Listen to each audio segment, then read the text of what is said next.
न तत्र सूर्यो भाति न चन्द्रतारकम्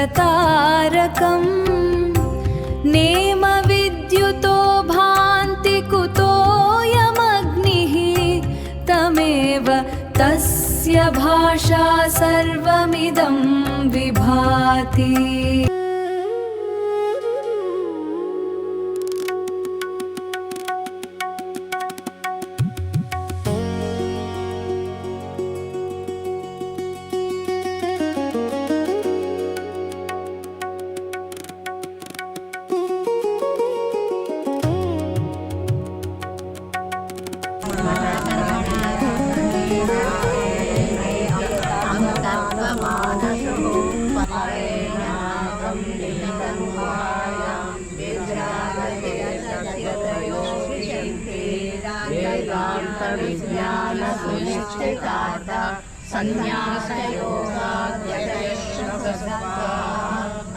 ब्रह्मलोकेषु परामर्तकाले परामृताः परिमुच्यन्ति सर्वे दहरं विपापं परमेश्वरोदं यत्पुण्डरीकं पुरमध्यसद्गस्तं तत्रापि दहरं दहनं विशोकस्तस्मिन् यदस्तदुपासितस्वै यो वेदादौ स्वरप्रोक्तो वेदान्ते च प्रतिष्ठितः तस्य प्रकृतिलीनस्य यः परः स महेश्वरः। ॐ शान्ति शान्ति शान्ति। అద్వైత వేదాంత జ్యోతి శంకరులు మనకు అందించిన గొప్ప వారసత్వం అద్వైత వేదాంతం.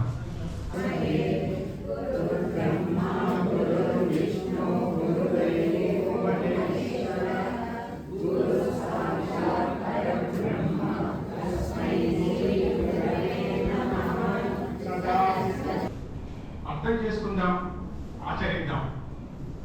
అందరికీ ధన్యవాదాలు. జై ఆదిశంకరాచార్య.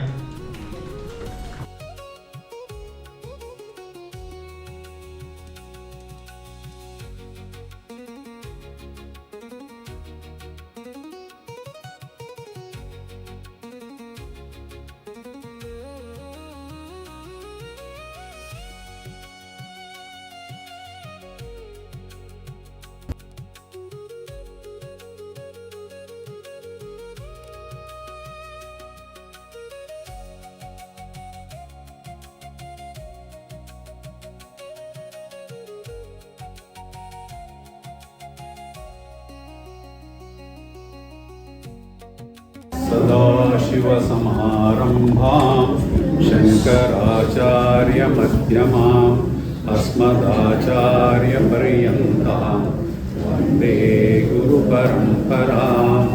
हरिः ओम् श्रीगुरुभ्यो नमः। हरिः ओम्. సభా సరస్వతికి నమస్కారాలు. ఆహూతులందరికీ సాదర ఆహ్వానం. దయాత్ Satsang, Ameerpet, Arsha Anand Kutir, Aparna Sarovar, Vedanta senior citizens, Aparna cyber commune, Adhyayana Saraswati Aparna serene park, ఈ చతుర్భుజములు కలిగిన ఆర్ష విద్యా తరంగిణి ట్రస్టు పూజ్యగురు దంపతులు శ్రీమతి రాజ్యశ్రీ గారు, శ్రీ కస్తూరి వీరరావు గారల మానస పుత్రిక. ఈరోజు వేదాంత సీనియర్ సిటిజన్స్ చేసుకున్న అదృష్టం స్వామిని గారు అనుగ్రహించి శంకరుల జయంతి సందర్భంగా శంకర భాష్యాలను సభ్యులకు వివరించడానికి తమ అంగీకారాన్ని తెలిపి నిజంగానే మమ్మల్ని కృతకృత్యులను చేశారు.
शशिवर्णं चतुर्भुजं प्रसन्नवदनं ध्यायेत् सर्वविघ्नोपशान्तये। देवं रविदीपदर्शनविधौ किं ज्योतिः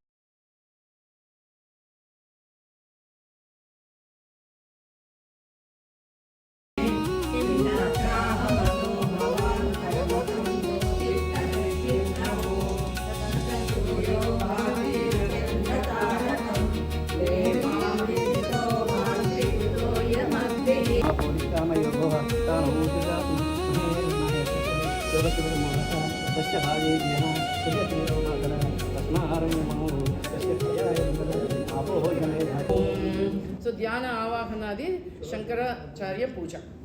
ధ్యానం శృతిస్మృతిపురాణానాం ఆలయం కరుణాలయం నమామి భగవత్పాదం శంకరం లోకశంకరం శంకరం శంకరాచార్యం కేశవం బాదరాయణం సూత్రభాష్యకృతౌ వందే భగవంతౌ పునః పునః. अस्मिन् बिम्बे श्री शंकर भगवत्पादं ध्यायामि. ओम श्रीमते नमः.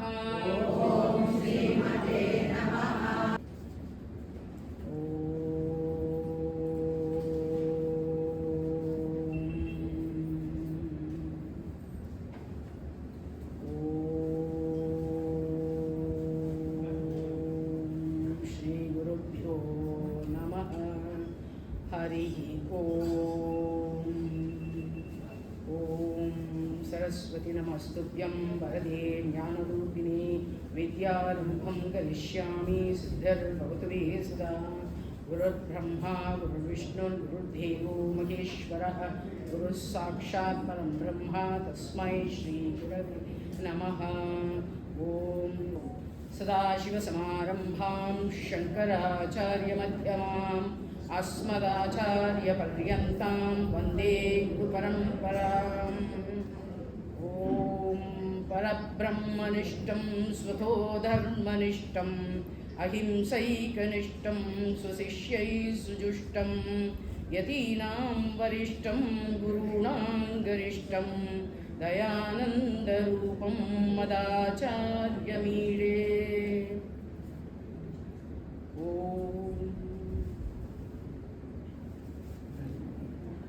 సభకు నమస్కారం. ఈశ్వర స్వరూపులైన శ్రీ పూజ్య స్వామి దయానంద సరస్వతి గారికి, ఆత్మలీనానంద సరస్వతి గారికి నా ప్రణామాలు అందిస్తూ ఈ పవిత్రమైన పుణ్యకాలంలో శ్రీ ఆదిశంకరాచార్య ఉద్భవించిన ఈ పర్వదినంలో శ్రీమతి రాజశ్రీ గారికిను శ్రీ రాఘవరావు గారికిను నా శుభాకాంక్షల్ని తెలుపుతున్నాను. వాళ్ళ వల్ల మీరందరూ కూడాను ఇక్కడ ఎంతో బాగా వేదాంత శ్రవణాన్ని అంతా కూడా చేసుకుంటూ చాలా ఆనందంగా ఇక్కడ మీరంతా కలిసి ఉండడానికి వాళ్ళకి శుభాకాంక్షలు.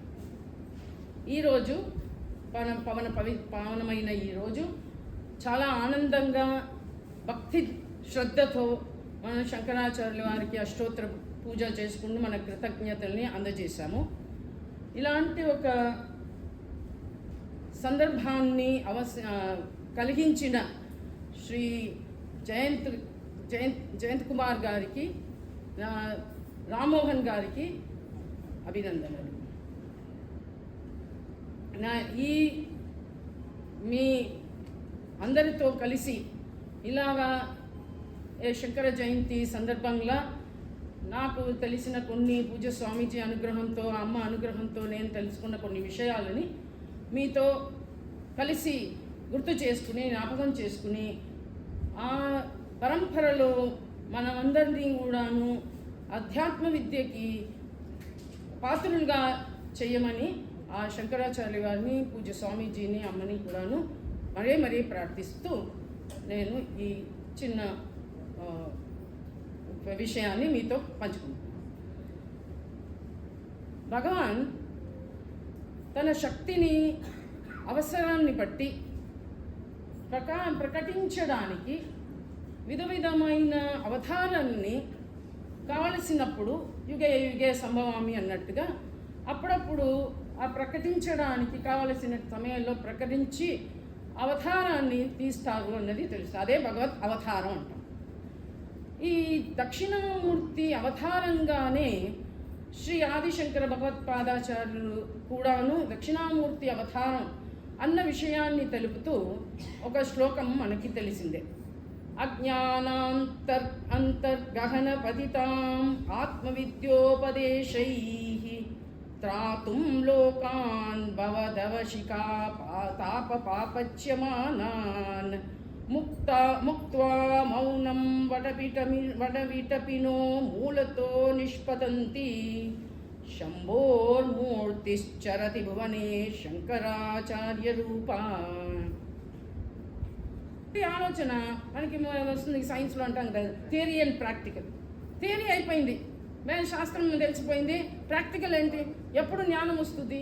ఏం చెయ్యాలి? జ్ఞానం ఎక్కడ ఏమీ చెయ్యక్కర్లేదు, జ్ఞానమేవ మోక్ష అన్నదానికి ఆ కాలంలో కూడా ఎంతో మహాపండితులు, ఎస్పెషలీ పూర్వమీమాంసకులు, వాళ్ళంతా కర్మనే మనకి మోక్షాన్ని ఇస్తుంది, కర్మ మాత్రమే చాలు, అందుకని మీ జ్ఞానం దేనికి పనికిరాదు, మీ జ్ఞానంతో ఏం చేస్తాం, జ్ఞానం వచ్చి నేనేం బ్రహ్మ అంటాము, ఏం చేస్తాను, అహం బ్రహ్మాస్మి ఏం చేస్తామన్నప్పుడు అలాంటి వాళ్ళని నిందించడానికి, అలాంటి వాళ్ళని నిరాకరించడానికి ఆ జ్ఞానకర్మ సముచ్చయవాది చాలా ర్యాంపెంట్గా ఉండి ఉండొచ్చు. అప్పుడు అందరూ కూడా జ్ఞానం వచ్చిన తర్వాత కర్మ చేయాల్సిందే అని దానికి వాళ్ళు శాస్త్రంలో ఉండే వాక్యాలన్నీ కోట్ చేసి అని ఎప్పుడు కూడాను దేహం ఉన్నంత వరకు కూడాను కర్మ చెయ్యాల్సిందే అని, అది డ్యూటీ బాధ్యత అని కోట్ చేసేవన్నిటి కూడాను ఎన్ని విధమైన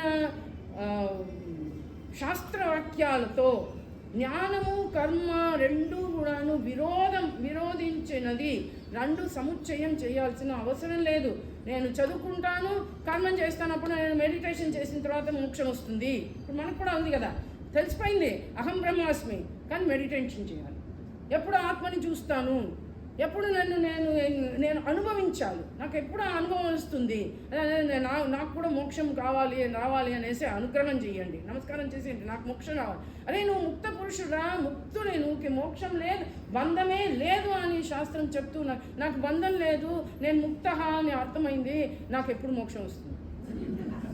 అలాంటి విషయాన్నించి అలాంటి దానికి కొట్టిపడేయడానికి విధమైన సిద్ధాంతాన్ని మనకి జ్ఞాన కర్మ సముచ్చయ 3rd చాప్టర్లో చెప్తారు, భగవాన్కి చెప్తారు, కఠోపనిషత్తులో చెప్తారు.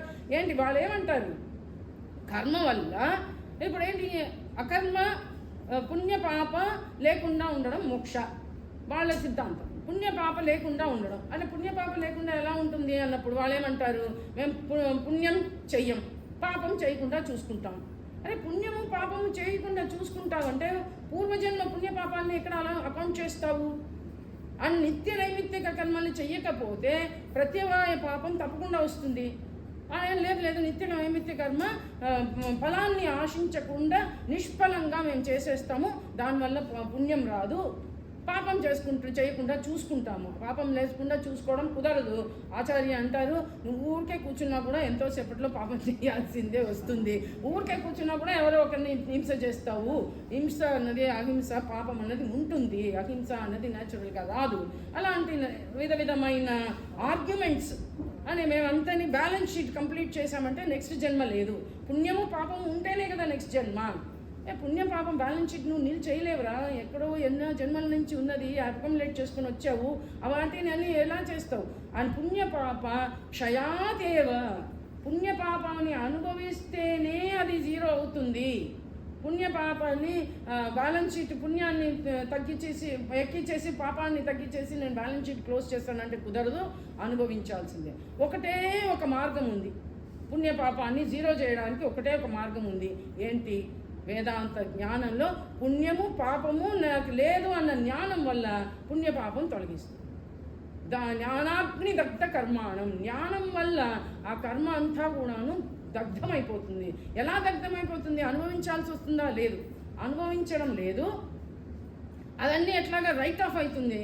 ఎలా రైట్ ఆఫ్ అవుతుంది? అదే మనకి పూజ సమితి చెప్తున్నట్టు నామినేషన్ లేకుండా పోస్ట్ ఆఫీస్లో బ్యాంకులో అకౌంట్ ఉంటే ఏం చేస్తాం?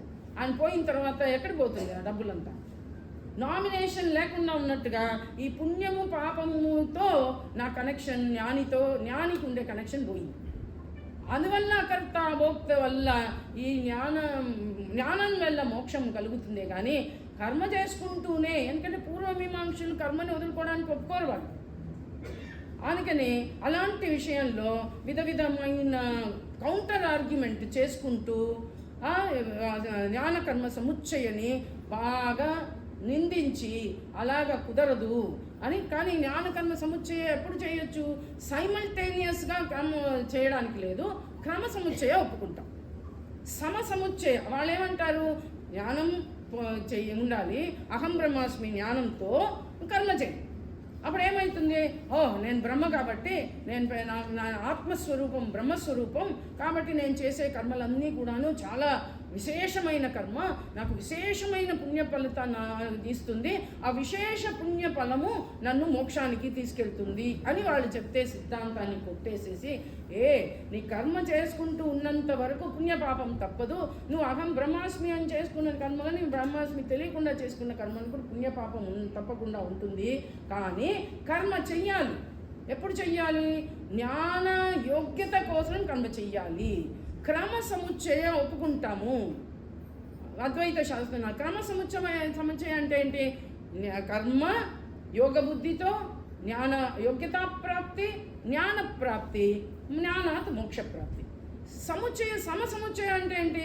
నువ్వు జ్ఞానాన్ని పొందు, కర్మ చేసుకుంటూ ఉండు, కర్మము జ్ఞానము రెండు కలిసినప్పుడు మోక్షాన్ని వస్తుంది.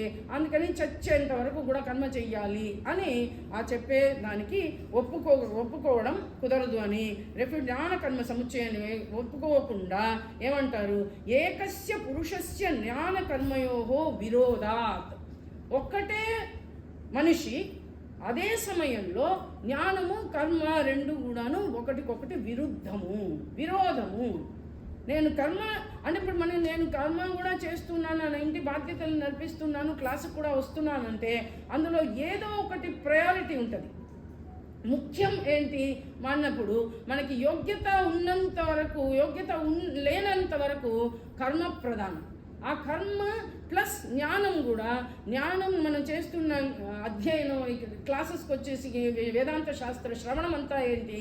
అది కూడా ఆ యోగ్యతని ఇవ్వడానికి, అది పుణ్యఫలంగా యోగ్యతని ఇవ్వడానికి అప్పుడు పనికొస్తుంది. యోగ్యత వచ్చిన తర్వాత కర్మకుండే కర్మ అన్న కొటేషన్ పోతుంది. కర్మ లాంటిది, బాధ్యతని నెరవేరుస్తూ ఉంటాము, చేసుకుంటున్నాం. ప్రయారిటీ ఏంటి? జ్ఞానయోగము. అందుకని ఎప్పుడు కర్మ ప్రధానంగా ఉంది అంటే యోగ్యత ప్రాప్తి కోసం, యోగ్యత వచ్చిన తర్వాత కర్మ సైడ్ లైన్ అయిపోతుంది. చేయాలి కాబట్టి పూజ చేస్తున్నప్పుడు అంతఃకరణ శుద్ధి కోసం, జ్ఞానం కోసం. అంతఃకరణ వచ్చిన తర్వాత ఏంటి? అది అలవాటు అయిపోయింది, చేసుకుంటూ ఉంటాము. ఇంకా అది కూడా అవసరం లేదు, జ్ఞానం మీదకి వచ్చేస్తాము. అందుకని ఏకస్య పురుషస్య జ్ఞానకర్మణోహో విరోధాత్ యుగపత్ సైమల్టేనియస్లీ నేను కర్మని చేస్తాను, జ్ఞానాన్ని కూడా పొందుతాను అనేది అనుష్ఠానం న సంభవతి. కానీ ఏంటి? కర్మ చేస్తూ ఉన్నప్పుడు యోగ్యత ప్రాప్తి, యోగ బుద్ధితో జ్ఞాన యోగ్యత, జ్ఞాన ప్రాప్తి, జ్ఞానాత్ మోక్ష అన్నదాన్ని చాలా వివరంగా మరీ కూడాను ఏ విధమైన డౌట్ లేకుండా జ్ఞానకర్మ సముచ్చయవాది నేను ఖండించడం అన్నది మనకి కూడా ఇప్పుడు కూడా ప్రాక్టికల్. అదే నేను అన్నట్టు థియరీ అయిపోయిందండి, ఎప్పుడు ప్రాక్టీస్ చేస్తాము? మాకు ప్రస్థానత్రయం చదివేశాము, ప్రకరణ గ్రంథాలు చదివేశాము, మరి మోక్షం ఎప్పుడు వస్తుంది? ఏం చెయ్యాలి?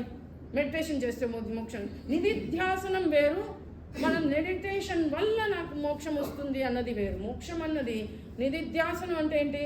విపరీత భావన నివృత్త్యర్థం, అది నిధిధ్యాసనం.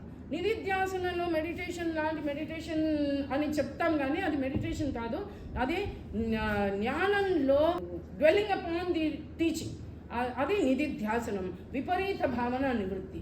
అక్కడ జ్ఞానం కలగదు. నిధిధ్యాసనంలో ఏ విధమైన జ్ఞానం కలగదు, నిధిధ్యాసనం వల్ల మోక్ష రాదు. శాస్త్రంలో ఉండే దృఢ నిశ్చయము, శాస్త్రమే ప్రమాణం అన్నప్పుడు ఈ శాస్త్రాన్ని ఒప్పుకోకుండా కొంతమంది ఉన్నారు, నాస్తికులు కానీ ఈవెన్ ఆస్తికులు కానీ, శాస్త్రాన్ని ముఖ్య ప్రమాణంగా కాకుండా తర్కాన్ని ముఖ్యంగా, సాంఖ్య యోగా అని వాళ్ళంతా కూడాను తర్కాన్ని ముఖ్యంగా చేసుకుని, లాజిక్ దాన్ని ముఖ్యం తీసుకుని అప్పుడప్పుడు కావాల్సినప్పుడు ఈ తొక్కలో తీసుకుని వెళ్తున్నట్టు ఏదో ఏమంటారు సాంబార్లో ముక్క అనేసి ఈ శాస్త్రాన్ని కూడా తీసుకుపోయి ఇదిగో ఇక్కడ మీ శాస్త్రం ఇట్లా చెప్తుంది ఇలా చెప్తుంది అని అనుమాన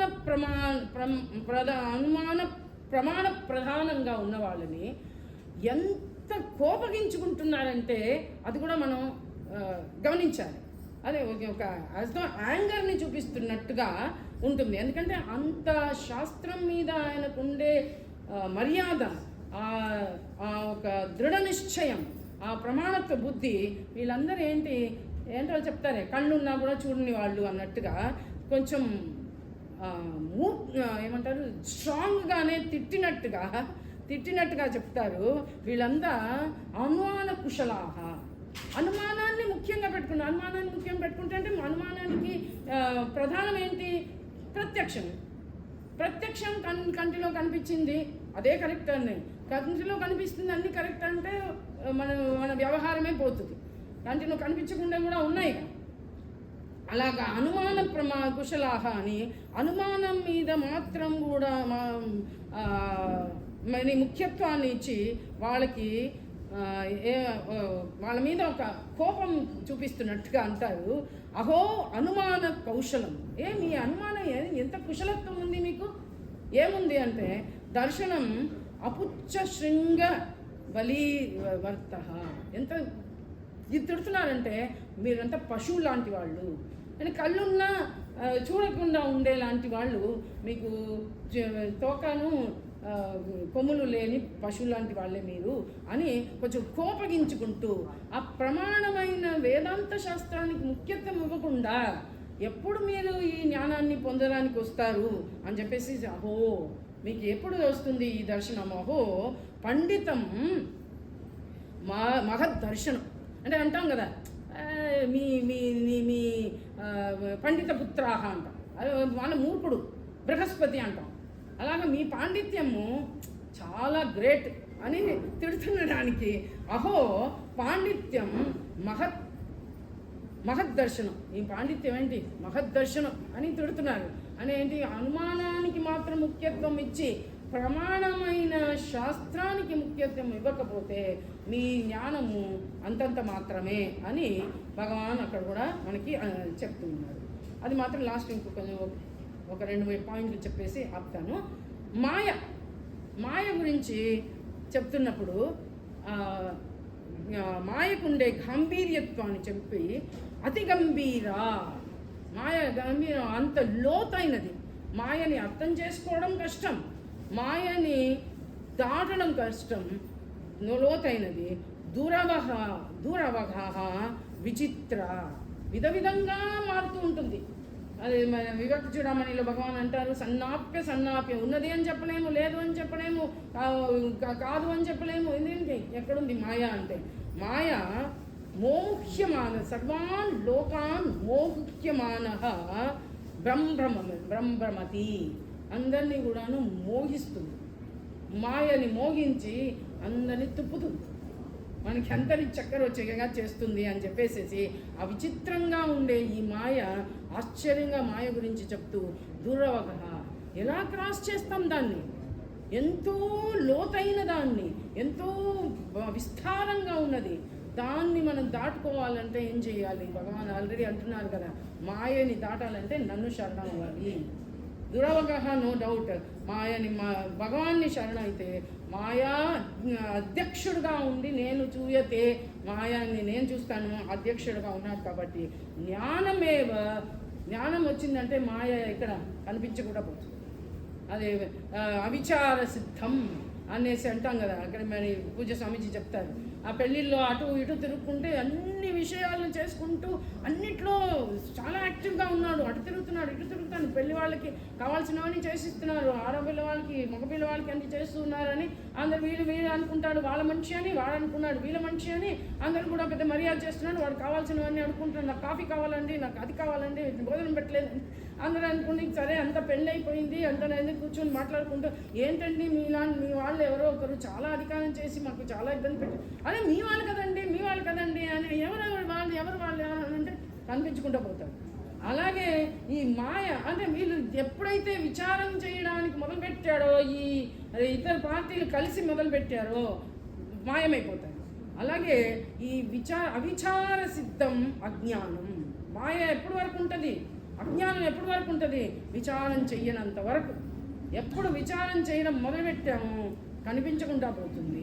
అలాంటి మాయని తరించడానికి క్రాస్ చేయడానికి ఈశ్వర అనుగ్రహంతో, జ్ఞాన యోగ్యతతో మనకి దాటడానికి ఈశ్వర అనుగ్రహంతో ఆ జ్ఞానాన్ని పొందడానికి మనకి ఆదిశంకరాచార్య వారు ఈ పరంపరని, ఈ సంప్రదాయాన్ని మనకి అందించారు. కాబట్టి ఆ సంప్రదాయంలో మన గురువు గారు, మన ఎవరి వాళ్ళ గురువులు, ఆ గురువులకి గురువులు అని చెప్పేసేసి సదాశివ సమారంభం శంకరాచార్య మధ్యమం, ఆయన మధ్యలో ఒక గోల్డెన్ లింక్, అది ఒక చైన్కి, ఏది మనకి చైన్కి బలాన్ని అందిస్తుందంటే దానికి ఉండే ఆ లింక్ వీక్ అయిపోతుంది అంటే చైన్ వీక్ అయిపోతుంది.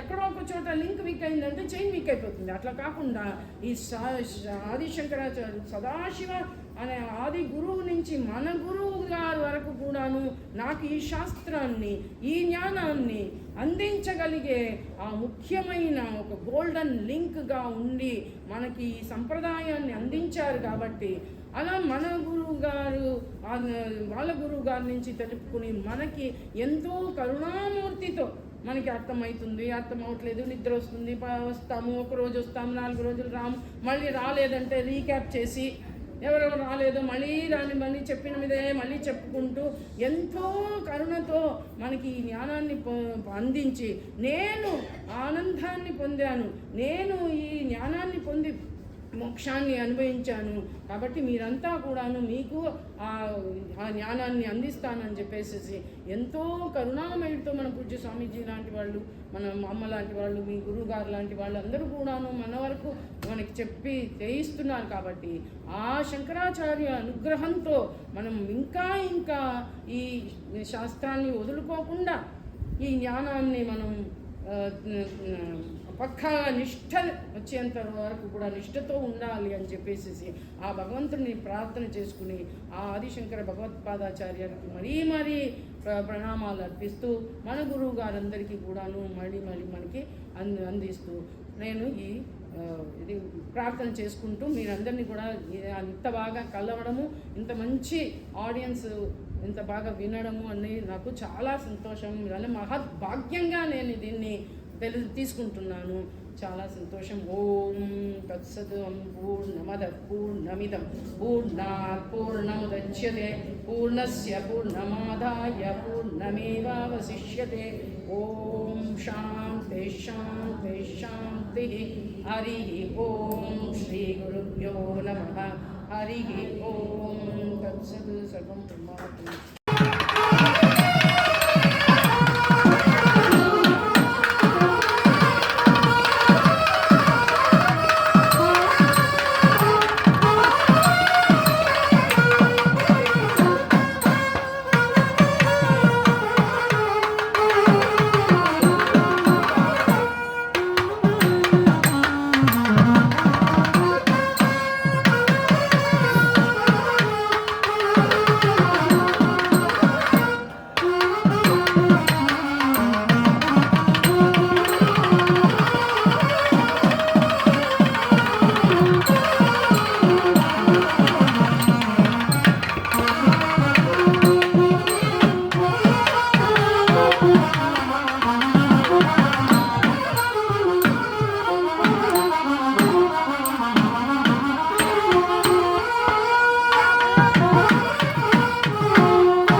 Let noble thoughts come to us from all directions.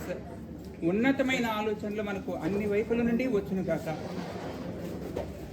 నేటి శంకర జయంతి సందర్భంగా జ్ఞానప్రదమైన బోధనలను ఆర్ష విద్యా తరంగిణి సభ్యులకు స్వామిని ఆప్తానంద సరస్వతి గారు బోధించడానికి సమ్మతించి మనలను సన్మతులను చేశారు. వారి అనుగ్రహ భాషణం ద్వారా శంకరుని జీవితంలోని అనేక సూక్ష్మ విషయాలను, శంకరులు రచించిన ప్రస్థానత్రయం నుంచి కొన్ని ముఖ్యమైన అంశాలను, అలాగే శాస్త్రంలోని అనేక ప్రమాణాలను సృష్టిస్తూ సందేహాలను అడగవలసిన అవసరం రానంతగా జ్ఞానోపదేశం చేసినందుకు వారికి మా హృదయపూర్వక కృతజ్ఞతలు.